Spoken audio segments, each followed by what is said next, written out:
தமிழகமெங்கும் கிளைகள் கொண்ட Annamal institute of hotel management and hospital management படிப்பில் சேர்வதற்கான அட்மிஷன் நடைபெறுகிறது. நண்பர்களே, திருப்புவனத்தில் காவலில் எடுக்கப்பட்டு கொடூர சித்திரவதையால் ஒரு ஸ்பெஷல் டீம் மூலமாக கொலை செய்யப்பட்ட அஜித் சார்பாக பல அமைப்புகள், பல இயக்கங்கள், பல வழக்கறிஞர்கள், திருப்புவனத்தில் பணி செய்கின்ற வழக்கறிஞர்கள், கார்த்திக் ராஜா போன்றவர்கள் எல்லாம் இணைந்து உயர்நீதிமன்றத்தை நீதி கேட்டு எல்லோரும் மனு செய்தோம். ஆகவே பேசுவது அனைவர் சார்பாக பேசுகிறோம். அனைத்து வழக்கறிஞர்கள், வாதாடிய வழக்கறிஞர்கள் சார்பாக பேசுகிறோம். நீதியரசர் அவர்கள் 27ஆம் தேதி, சென்ற மாதம் 27ஆம் தேதி நடந்த சம்பவம், அந்த அம்மையாருடைய நகை காணாமல் போனது, அவர்கள் அஜித்தை சந்தேகப்பட்டு திருப்புவனம் காவல் நிலையத்தில் கொடுத்த புகார், அந்த புகாருக்கு 27ஆம் தேதி ரசீது மட்டும் கொடுக்கப்பட்டது என்று அரசு தரப்பில் கூறப்பட்டது. 28ஆம் தேதி காலை 10:30 மணிக்கு தான் நகை காணாமல் போனது சம்பந்தமாக முதல் தகவல் அறிக்கை பதிவு செய்யப்பட்டது என்று அரசு தரப்பில் மூத்த வழக்கறிஞர் அடிஷனல் அட்வொகேட் ஜெனரல் மதிப்புக்குரிய திரு அப்துல் கான் அவர்கள் கூறினார். ஆகவே எஃப்ஐஆர் பதிவு செய்வதற்கு முன்பே மானாமதுரை டிஎஸ்பி அவர்கள் தலைமையில் செயல்படுகின்ற ஒரு ஹெட் கான்ஸ்டபிள் மட்டும் அதை லீட் செய்கின்ற ஒரு ஸ்பெஷல் டீமிடம் எஃப்ஐஆர் இல்லாத நேரத்தில் வழக்கு விசாரணை ஒப்படைக்கப்பட்டது.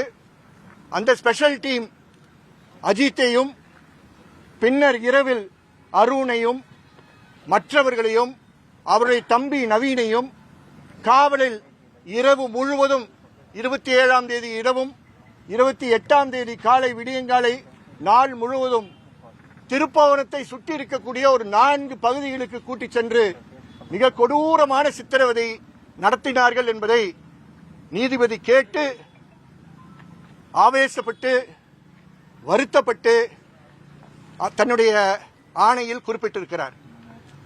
இறுதியாக மடப்புரம் கோவில் பக்கத்தில் பின்பக்கத்தில் இருக்கக்கூடிய ஒரு மாட்டு தழுவையில் இறுதியாக அஜித்குமாரை கூட்டிச் சென்று நீங்கள் ஒழித்து வைத்திருக்கக்கூடிய அந்த ஜுவல்ஸ் 10 சாவரின் ஜுவல்ஸ் எங்கே என்று கேட்டு அங்க இருக்கக்கூடிய ஆஸ்பெஸ்டாஸ் ஷீட் எல்லாம் பெரட்டி பார்த்து அது கிடைக்கவில்லை என்றவுடன் அவருக்கு தண்ணி கூட கொடுக்காமல் அவர் கண்ணிலும் வாயிலும் மிளகாப்பொடியை தூக்கி போட்டார்கள் என்பதையும் குறிப்பிட்டோம். அதை நேரடியாக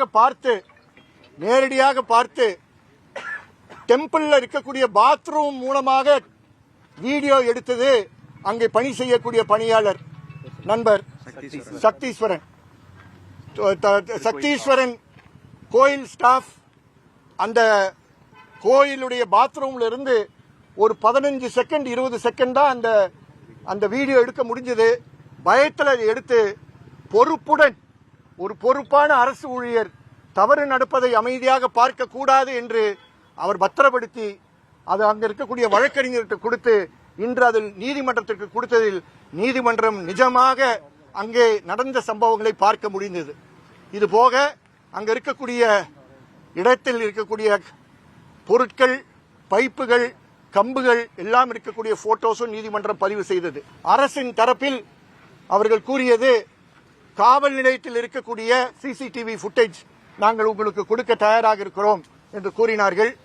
ஆனால் கோவிலில் இருக்கக்கூடிய சிசிடிவி ஃபுட்டேஜ் அழிக்கப்பட வேண்டும் என்ற காரணத்தினால் 29ஆம் தேதியே காலையில் ராமச்சந்திரன் என்ற ஒரு சப் இன்ஸ்பெக்டர் அங்கே வந்து எந்த சீசர் மெமோவும் கொடுக்காமல் டிவிஆரை பறித்து சென்றார் என்று அரசு தரப்பில் கூறப்பட்டது. நாங்களும் அதை கூறினோம். அதற்கு பின்பு நீதியரசர் அனைத்து விஷயங்களையும் குறிப்பிட்டு போஸ்ட்மார்ட்டம் சர்டிபிகேட் டீன் கொண்டு வரவில்லை, கொடுக்கவில்லை என்ற புகாரின் காரணத்தினால் அவரை வரவழைத்து அவரிடமிருந்து சீல்டு கவரில் போஸ்ட்மார்ட்டம் பிரிலிமினரி சர்டிபிகேட்டை வாங்கி ரிப்போர்ட்டை வாங்கி அதுல 44 கொடூர காயங்கள் இருக்கு என்பதை அவர் குறிப்பிட்டு அதிர்ச்சி அடைந்தார். ஒரு சாதாரண கொலை வழக்கில் கூட இவ்வளவு காயங்கள் இருக்காது என்பதை நீதியரசர் குறிப்பிட்டார் என்பதை குறிப்பிட விரும்புகிறேன். அது முடிந்த பிறகு இறுதியாக தன்னுடைய அரசு தரப்பு முழுமையாக இது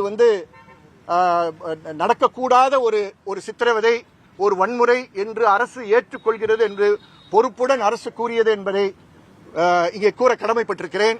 இறுதியில் நீதிமன்றத்துடைய ஆணை என்னவென்றால், மதுரை 4வது additional sessions judge John Sunderlal Suresh அவரை என்கொயரி ஆபீசராக நியமனம் செய்து அந்த என்கொயரி ஆபீசரிடம் அனைத்து தஸ்தாவேஜுகளும் இதை சார்ந்திருக்கக்கூடிய சாட்சியங்களும் அவரிடம் 2-3 நாட்களில் ஒப்படைக்க வேண்டும். அவர் ஆய்வு செய்து 8/7/26க்குள் நீதிமன்றத்துக்கு தன்னுடைய அறிக்கையை முழுமையாக அவர் சமர்ப்பிக்க வேண்டும் என்ற ஆணை அவர்கள் குறிப்பிட்டிருக்கிறார்கள். அரசு தரப்பில் சிபிசிஐடி இதை விசாரணை தொடரும் என்று கூறி அதே தேதிக்கு முன் அவர்கள் ஸ்டேட்டஸ் ரிப்போர்ட்டை கொடுப்போம் என்று கூறியிருக்கிறார்கள். சாட்சிகளை யாரும் மிரட்டக்கூடாது, யாரும் அவர்களை மாற்றுவதற்கு முயற்சி செய்யக்கூடாது என்பதை கூறி அரசு இன்னும் மேல் நடவடிக்கைகள் எடுப்பார்கள் என்று எதிர்பார்க்கிறோம் என்பதையும் குறிப்பிட்டிருக்கிறார்கள். குறிப்பிட்டு பேசும்போது ஏடிஎஸ்பி சுகுமார் அவர்கள்தான் அந்த கோவில் பின்வாசலில் இருக்கக்கூடிய பகுதியில் இருந்த அனைத்து எந்தெல்லாம் போட்டோல நாங்கள் காட்டமோ அந்த போட்டோல இருக்கக்கூடிய பொருட்கள்லாம் அவரே ஒரு கனி பேக் சாக்கில் எடுத்துட்டு போயிட்டார் என்ற விஷயம் சொல்லப்பட்டது.